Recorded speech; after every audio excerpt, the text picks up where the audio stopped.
Un monde automatisé commence à se dessiner, et ce qui ressemblait hier à une théorie de science-fiction ressemble aujourd'hui à un plan de route. Selon Elon Musk, l'argent pourrait perdre sa fonction centrale, parce que les machines seraient bientôt capables de produire presque tout. Dans cette vision, des robots industriels fabriquent les biens, déplacent les stocks, réparent les infrastructures et alimentent une économie presque autonome. Mais cette annonce n'arrive pas seule, elle surgit au moment où l'intelligence artificielle change brutalement de vitesse. Google, OpenAI, l'open source et même les laboratoires chinois avancent en même temps, comme si une course mondiale venait de s'accélérer. Derrière chaque nouveauté, on retrouve la même question, qui contrôlera vraiment les fondations numériques du futur? La première secousse vient du monde des modèles ouverts, avec une situation qui embarrasse une partie de la Silicon Valley. Selon des codeurs, le meilleur modèle OpenWeight produit par une entreprise américaine repose en réalité sur une base chinoise. Ce modèle serait une version affinée issue de DeepSeek, la start-up qui bouscule depuis des mois le paysage de l'open source. Le paradoxe est brutal, les États-Unis dominent les puces, les serveurs et les capitaux, mais leur meilleur modèle ouvert dépend d'une technologie étrangère. Cette avance ne tient pas seulement à la puissance brute, elle se voit dans le raisonnement informatique, la compréhension du langage et le code. Pour les développeurs, ce résultat pose une question très concrète: comment bâtir une souveraineté IA si les meilleurs socles viennent d'une start-up chinoise? Ce n'est pas un détail géopolitique, c'est un signal que la compétition mondiale ne se joue plus seulement dans les data centers américains. DeepSeek montre qu'un acteur plus discret peut imposer ses méthodes, ses modèles et ses standards à des concurrents mieux financés. Dans les bureaux de recherche, cette réalité oblige chacun à regarder autrement la carte de l'IA. Avant d'aller plus loin, si tu veux suivre ces bascules sans te faire dépasser, abonne-toi et active la cloche, chaque nouvel abonné donne de la force à la chaîne. Une autre rupture apparaît avec Olmo 3, présenté comme un vrai modèle ouvert capable d'exposer son raisonnement visible. Au lieu de livrer uniquement une réponse finale, ce modèle montre les étapes, les hésitations et les corrections qui mènent au résultat. Pour un chercheur, observer ce chemin revient à regarder un brouillon d'étudiant posé sur une table. On voit les hypothèses apparaître, les fausses pistes disparaître, puis la réponse se construire comme une démonstration filmée. Cette transparence ouvre une porte importante, car elle permet d'auditer les biais, les erreurs et les comportements dangereux. Dans les modèles fermés, cette mécanique reste invisible, protégée derrière des portes numériques. Avec Olmo 3, la logique devient une matière observable, presque un objet que l'on peut examiner sous une loupe scientifique. Pour la communauté open source, ce n'est pas seulement une fonction technique, c'est une déclaration politique. L'idée est simple, si l'IA devient puissante, son fonctionnement devrait pouvoir être vérifié publiquement. Si cette philosophie s'impose, les modèles opaques devront expliquer pourquoi ils refusent de montrer leurs coulisses algorithmiques.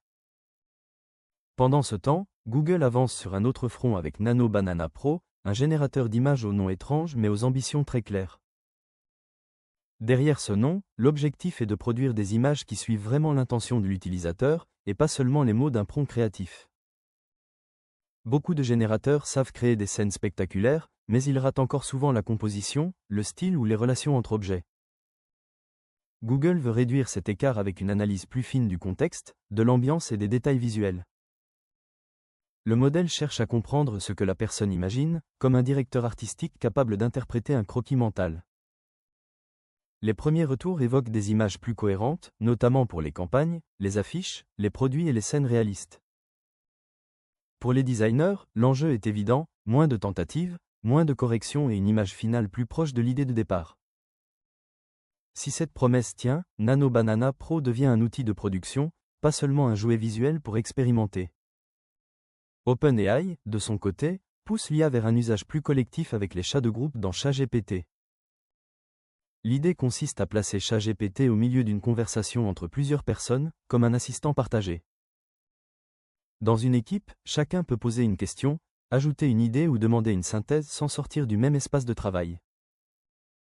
L'IA suit le fil, repère les décisions, résume les échanges et remet de l'ordre dans un brainstorming désorganisé. Ce changement paraît simple, mais il déplace la fonction de l'assistant, qui n'est plus seulement un outil individuel. Il devient une présence dans une réunion, capable de comprendre plusieurs interlocuteurs et plusieurs intentions croisées. Pour une entreprise, cela peut accélérer des décisions, centraliser des documents et transformer une réunion d'équipe en plan d'action. OpenAI insiste aussi sur le contrôle des données, avec une IA qui ne voit que ce que les participants partagent réellement. Ce point sera décisif, car une conversation collective contient souvent des informations sensibles. Si la confidentialité n'est pas claire, l'adoption ralentira, surtout dans les écoles, les entreprises et les administrations. Mais si l'expérience fonctionne, ChatGPT pourrait devenir une sorte de collègue numérique toujours disponible dans les échanges. Le secteur éducatif reçoit aussi une offensive directe avec ChatGPT for Teachers, une version conçue pour les enseignants vérifiés. Jusqu'en juin 2027, cette offre gratuite vise les professeurs du primaire et du secondaire, avec des outils pédagogiques prêts à l'emploi. L'enseignant peut créer un plan de cours, adapter un exercice, préparer un quiz ou simplifier une notion difficile. Dans une salle de classe, cela peut transformer une préparation longue en support de cours construit en quelques minutes. Cette garantie est essentielle, parce que les écoles manipulent des données scolaires et des informations parfois sensibles. L'intérêt réel n'est pas de remplacer le professeur, mais de réduire la charge invisible qui épuise les équipes. Correction, variante d'exercice, différenciation, explications adaptées, tout cela consomme des heures devant un ordinateur portable. Si l'outil tient ses promesses, il peut libérer du temps pour la partie la plus importante, la relation avec les élèves. Mais le risque existe aussi, car une école qui adopte l'IA sans méthode peut produire des cours standardisés et perdre en exigence. C'est précisément là que la vision d'Elon Musk devient plus explosive. Selon lui, l'automatisation pourrait aller si loin que la notion même de salaire deviendrait secondaire. Dans son scénario, des usines robotisées produisent en continu, pendant que des systèmes d'IA coordonnent les chaînes logistiques. Si les machines fournissent abondamment nourriture, logement, transport, énergie et services, la rareté qui soutient l'économie commence à vaciller. L'argent perdrait alors son rôle de filtre, parce que l'accès aux biens ne dépendrait plus forcément d'un revenu humain. Musk imagine une société où chacun pourrait obtenir ce dont il a besoin grâce à une production automatisée massive.